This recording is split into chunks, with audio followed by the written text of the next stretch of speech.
Hey, welcome back my little sushi pieces. So we need to approach the season a little bit differently, because basically in season 7, the Avengers assemble. So without any further introductions, let's jump straight into it. The Three-Eyed Brandon. So the Three-Eyed Brandon reaches the Night's Watch gate with Mira, where they meet at Toilet. After a quick talk with the Three-Eyed Brandon himself, Ed pretty much sends them home. And Bran reaches Winterfell safely, but we'll get to that later. For now, just remember this. He might not have 2 working legs, but he has 3 working eyes. The Dog, Dondarrion and Taurus. So after the Dog reunites with his old heretic friends, they decide to continue their journey together. As they head north, the weather isn't exactly ideal, so they take a shelter in an abandoned house, which turns out to be abandoned because it once belonged to the father and daughter Sandor Ropt when he was still traveling with Arya. And this part is really interesting to me, because it feels like Sandor actually does feel remorse for all the bad things he's done, but even though he knows they're wrong, he still keeps on doing them. It's like he realizes this isn't who he wants to be, yet he keeps falling back to the same patterns regardless. At the very least, Sandor does one good thing. He buries the father and daughter later that night, with Taurus' help, before they continue their journey north. Arya, aura farming.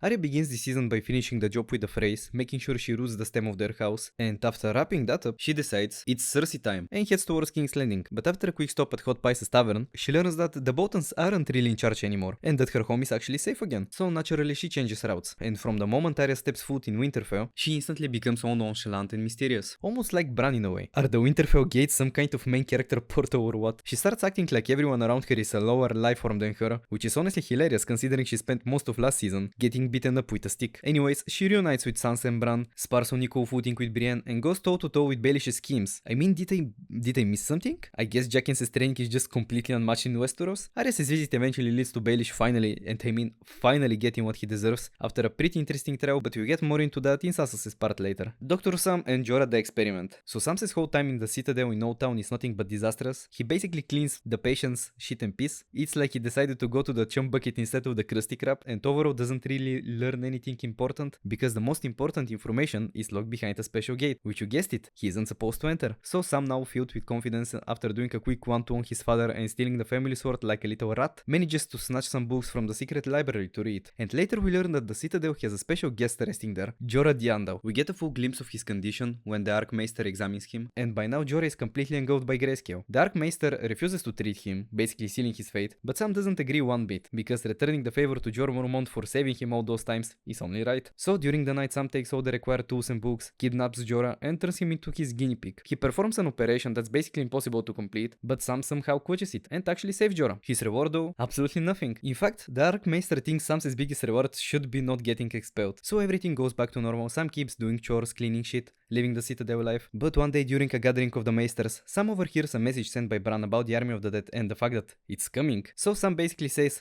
"Man, the first time was so nice, I had to do it twice." Steals some books, just like he stole the family sword, and leaves Old Town with Gilly, heading to Winterfell. Eventually he reaches Winterfell and goes to inform Bran, but yeah, nothing really surprises Bran at this point. Still, he does tell Sam something important, Jon's true heritage, but this time he reveals his father, and Jon's real name, leaving the chubby thief completely speechless. And during this whole thing, Jon isn't actually in Winterfell, but we get to that later, don't worry. The 4 great powers. Now in season 7 we basically enter the endgame of Game of Thrones, and we have 4 main powers fighting it out. Jon and the North, Daenerys and her squad with the Dragoons, Cersei and whoever still doesn't hate her, and the Army of the Dead. We'll start with Jon and the North. So after being proclaimed king in the North, Jon basically has to do the same things he did back in Castle Black, but now on a much bigger scale. He handles political stuff, deals with alliances, and after a while he receives messages from both Cersei and Daenerys, telling him to come south and bend the knee. But as we know, Jon and company aren't exactly the biggest fans of Cersei. On top of that, Dr. Sam sends him a message revealing that Dragonstone is basically full of dragonglass, so eventually against pretty much every reasonable piece of advice, Jon decides to go and meet Daenerys instead. But you can't talk about the North without mentioning the Lady of Winterfell herself. After Jon leaves and puts Winterfell in her hands, Sansa, who has been incredibly annoying up until this point, takes full command. She's not alone though, because as we covered earlier, she now has the Three-Eyed Brandon and Arya on her side. The Knights of the Vale are still in Winterfell, since winter is already here and they can't really go back home, and of course Baelish is still there, so you already know what that means. He starts doing his usual Baelish stuff, trying to manipulate Sansa, playing everyone against each other for his own gain, but this time he finally finds his match. Arya, Sansa and the Three-Eyed Brandon put an end to his schemes, because you really can't play from the shadows against the Three-Eyed Brandon. So long story short, Sansa calls for a trial that Baelish thinks is meant for Arya. He believes he's won again, but the trial isn't for Arya, it's for him, and with Bran's information, Baelish's fate is basically sealed. He's sentenced to death. His final moments are spent begging for his life before Arya kills him with the same dagger that started everything. Not gonna lie, I thought the house was gonna fall apart without Jon Snow, but somehow the remaining Starks kept it together, and even managed to catch the snake. Props to them for that one. Daenerys, Squad and Dragoons. So after Stannis' failed attempt at the throne, Dragonstone was basically left abandoned, so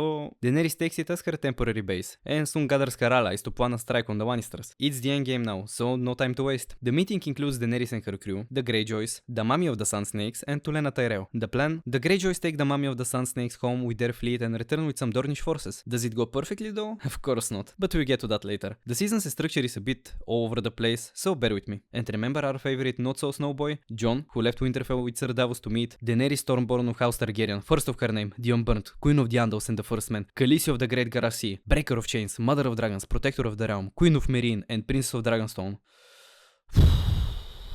And considering we know both Jon and Daenerys, you think their meeting would go smoothly, they are both reasonable and good-hearted, but for some reason it doesn't. Jon is stubborn about bending the knee or even listening, because the Army of the Dead is coming and there's no time to waste. I kinda get it, it's his first meeting with her, he doesn't know her like we do, but still Jon being Jon, I half expected him to be a little more ready to help. Anyways, both of them stick to their opinions and nothing gets decided. Jon and Davos basically end up held hostage at Dragonstone, which shouldn't be too bad for Davos, since he's been there before. Meanwhile, Tyrion is doing his best to calm things down and find a reasonable solution for the fighting Targaryen children. He even gets a private moment with Jon to ask what he actually wants. And yes, it's that juicy dragonglass. Eventually Tyrion convinces Daenerys to let Jon and his mining operation proceed, which Jon really appreciates, and things run smoothly, at least for now. During their remaining stay at Dragonstone, Jon and Davos continue to talk and bond with Daenerys, and Jon and Daenerys get pretty close. Then Jorah the Andal returns, forming yet another love triangle. But Jon and Jorah's stay doesn't last long, because they're sent on a legendary quest to bring evidence of the Army of the Dead to Cersei, so she finally believes it exists, and that's when they leave Dragonstone. Cersei and King's Rest. So for most of season 7, Cersei is mainly chilling in King's Landing and doesn't really do that much disgusting stuff, at least not as much as in previous seasons. But that's all going to change later. So the reign of Her Majesty begins with the visit of this gentleman, who she basically kicks out after a short talk. But does this look like the face of someone who just give up when told to? Yeah, I didn't think so either. So Euron Greyjoy, being the kind-hearted soul that he is, tells Cersei that the next time he visits, he'll bring her a gift, and that he won't visit again without it. Okay, Euron Greyjoy is a strange character. It feels like he's supposed to fit the Joffrey Ramsay role, but he's just trying way too hard. Like every gesture, every tease, everything he says feels forced. I honestly can't take him seriously most of the time because of it. Anyways, to close off King's Arrest for now, we have to mention Cersei's hidden weapon, the Scorpion, made especially for Daenerys' dragoons. Oh, and Cersei is pregnant again with Jaime's child. That makes it 4 for the pirate. Woohoo! The Night King and the Couldn't Catch a Cripple army.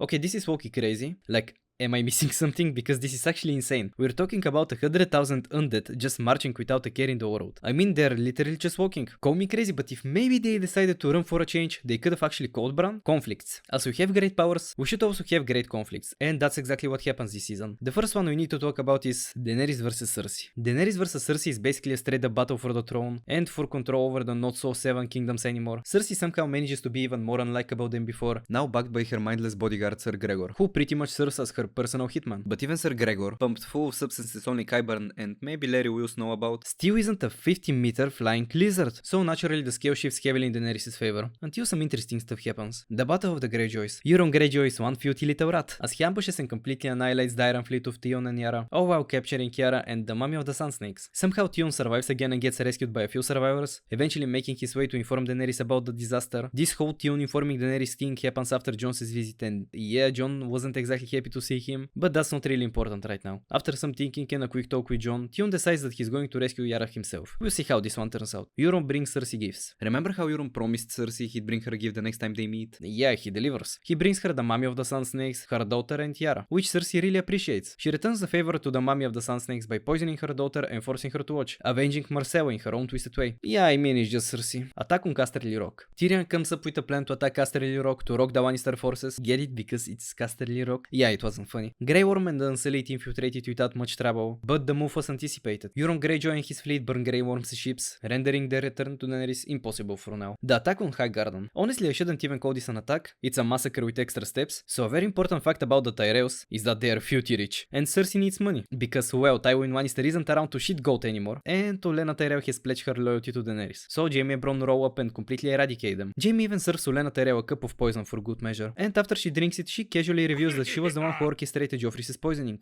Daenerys and her dragoon stomp Jaime and company. So after successfully eradicating the Tyrell name, Jaime, Bronn and Sansa's father, who betrayed the Tyrells to help the Lannisters, are chilling and transporting their newly acquired gold to King's Landing. But then they hear the screams of the Dothraki, which attack and completely destroy Jaime's forces. And it's not just the Dothraki, Daenerys shows up too, riding her big dragoon to finish the job. I mean, it's a complete stomp, there's really nothing else to say. Jaime and Bronn barely survive the fight, but Sansa's father and brother aren't so lucky, or maybe they're just stupid enough to rebel against a 50-meter fire-breathing lizard. So Daenerys burns them alive, like father, like daughter. And I guess like Stannis. Tyrion and Davos infiltrate King's Rest to make a deal. Okay, my bad, I kinda skipped this one earlier, but at some point during Jon's mining operation, Tyrion and Davos actually sneak into King's Landing. The whole point is for Tyrion to get a private talk with Jaime. This meeting is basically set up by Bronn, and during their conversation they talk about the Army of the Dead and the need for proof, so Cersei can't just deny everything and maybe cooperate. That whole idea of bringing her evidence pretty much starts here. While Tyrion is doing his thing with Jaime, Davos has his own little side quest. He goes to visit an old friend, and surprise surprise, Gendry is back. So Davos convinces him to leave King's Landing and come with them. After Tyrion finishes his talk with Jaime and Davos grabs Gendry, they manage to sneak out safely and return to Dragonstone, setting up everything that comes next. Jon versus the Undead. This conflict has been building up for a long time, from the first time Jon met the Night King at Hardhome to their encounter this season. It's clear that Jon's number one op is a very committed individual, fully set on wiping humanity off the map. With Jon's new mission to capture an undead as proof to show Cersei, he assembles a squad consisting of Jorah the Andal, Ser Davos the Smuggler, the newly reacquired Gendry Baratheon, and they head to meet Tormund, who's chilling on his side of the wall. Jon explains the situation to Tormund and asks for men to help with the mission. And conveniently enough, Tormund already has someone in mind. These three idiots are currently captives of the wildlings. And after a quick conversation, we learn they are more than happy to cooperate. So off they go. During their journey, they encounter an undead bear, which attacks on sight and nearly kills Taurus in the process. They manage to deal with the bear, but it's already a bad sign. Not long after, they spot an undead patrol, or scout party, and ambush it. Jon kills the White Walker leading them, which causes almost all of the undead to drop instantly. All of them except one. They manage to restrain it, but it starts screaming, and this scream clearly alerts the rest of the army. With disaster incoming, Jon tells Gendry to run back and inform Daenerys about what's happening, so she can help them. Gendry hesitates at first, but eventually agrees. The rest of the group runs towards a frozen lake. They reach the center, and when the undead catch up, they break the ice and fall into the water, leaving Jon's group temporarily safe. Meanwhile, Gendry reaches Castle Black, and somehow a raven is sent to Daenerys at record speed, because we soon see her telling Tyrion that she's going north, even if it's dangerous. Back with our freezing boys, Taurus is pretty much done after everything he's been through. At least they still have their undead gift for Cersei. And then my favorite scene in the entire show happens.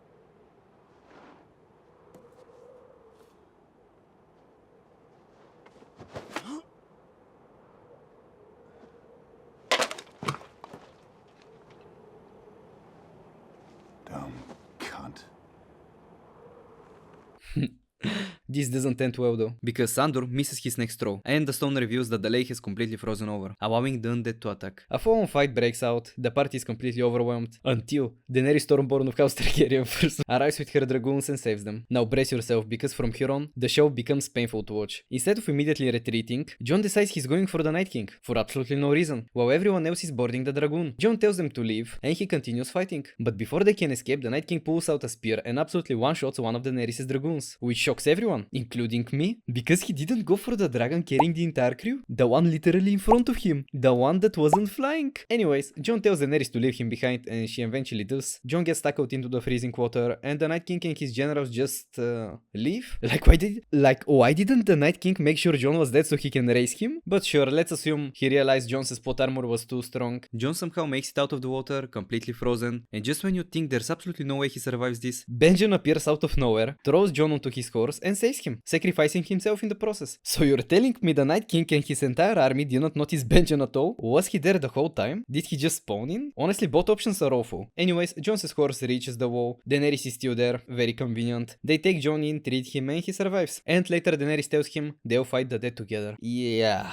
Jon and Daenerys versus Cersei and the Dead. So now that Jon and Daenerys have officially formed an alliance, the balance of power shifts heavily, because Cersei doesn't really have any friends left. I wonder why. But first let's talk about their meeting in King's Landing, where they're supposed to discuss the Army of the Dead and the gift Jon's party managed to capture. So yeah, long story short, everyone gathers in one place, Cersei sees the undead, they fight it, kill it for good, and Euron Greyjoy immediately nopes out because he's scared of the whole undead situation. Cersei then agrees not to fight Daenerys and Jon while they deal with the dead, on one condition: once it's all over, Jon won't ally with Daenerys to fight Cersei for the throne. Jon doesn't even hesitate, he straight up tells the truth. There's no way that's happening, he and Daenerys are allies now. Cersei absolutely hates that answer and immediately ends the negotiations and leaves. Everyone respects Jon for being honest, but they're still kinda pissed that he said it like that. Tyrion however knows this can't end here, so he goes to have a private talk with Cersei. At first the conversation doesn't go well at all, but eventually they seem to find some kind of common ground. Later Cersei returns to the negotiation spot and announces that not only she will not interfere while they're fighting the undead, but she will actually help them fight the undead, which is really nice of her and extremely uncharacteristic. And yeah, of course it's because it's all bullshit. Later during a private conversation between Jaime and Cersei, we learn that she never had any intention of keeping her word. She was always planning to betray them, doing whatever it takes to win. We also learn that Euron leaving earlier was just for show, he never actually deserted. Jaime doesn't agree with any of this at all. He's a changed man now, someone who actually keeps his word, so he decides to desert Cersei and go north to help fight the real threat. And Jaime isn't the only one heading north. Our heroes begin their return to Winterfell, where everyone will reunite and prepare for what's coming. The ending of season 7. The Dragoon situation. So in episode 6 it's revealed that the Night King can raise animals as well as humans, and no, I don't care that some of his warriors had undead horses before. The undead horses were basically sentient vehicles with close to zero cognitive function, but then in episode 7 he straight up raises Daenerys' dragon, and yeah, that's where it completely loses me. Horses, okay, fine. The undead bear earlier already pushing it, and that was clearly there just to foreshadow what was coming. But a 50-meter fire-breathing flying lizard? Nah, that's too much. Call me close-minded, call me old-fashioned, this just isn't it. And another thing, where did the chains come from? Like, did they just have them lying around, or? At this point they might as well start crafting tanks and rolling into Westeros. That whole moment was genuinely painful to watch. I had to pause multiple times to get through it. It felt incredibly poorly thought out and honestly straight up disgusting. The wall breach. So after the Night King raises the dragon, he flies off and destroys the wall in like 20 seconds, and not even the Night's Watch's section of the wall, but Tormunds's? Like, what was even the point of the Night's Watch and the wall? I kinda get that it symbolizes the fall of the living Seswa's defense, but still. We fought the Night's Watch for the entire series, and the wall just gets deleted instantly like it never mattered. The Night King doesn't even confront the Watch properly. He literally just goes around them. Like what? It genuinely feels like the moment Jon Snow left the Watch, it became completely irrelevant in every way possible. And another question, how were the undead supposed to cross the wall without the dragon? Were they just gonna climb it? Stack bodies? Build a ladder? Maybe use the chains from earlier? Because without that extremely convenient dragon resurrection, they had absolutely no plan. And speaking of the wall, Tormund and Dundarion were literally right there. If they're somehow dead after this, then what was the point of keeping them alive for so long in the first place? It just doesn't make sense. I think the disappointment mostly comes from the fact that Game of Thrones set its own bar insanely high. The show is genuinely one of the best out there, so when something isn't handled in the best possible way, it stands out way more than it normally would. If this whole ending and dragon situation happened in a weaker show, nobody would really complain, but with Game of Thrones you expect above the best, and it's completely normal to be disappointed sometimes, because no show can realistically break your expectations every single time. That being said, even with all the issues I mentioned, I'm still going to give season 7 a strong 8.5 out of 10, as a little gift from me. We'll just close our eyes this one time for the horrendous ending. Love you guys, I'll see you in the next one.